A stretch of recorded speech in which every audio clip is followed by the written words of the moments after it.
All right, guys, I got two meals here. I got some salmon, stir-fried salmon with peppers, onions, and pretty much garlic, all fresh veggies.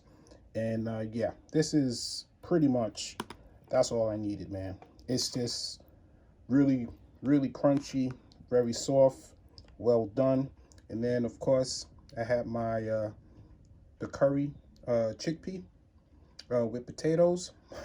Well, I had them frozen, and then what I did was I took them out and just thawed them out and just cooked them up.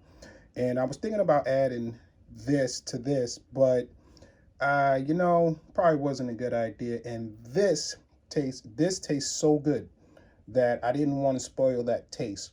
This is already good. I love this right here. This is so that chickpea, the curry chickpea is so good. It's very tasteful and flavorful. So I don't know which one to start with, but I'm probably going to go with the salmon first, and then later on tonight, I'm going to have my curry chickpea with potatoes. It's actually really hot right now anyway.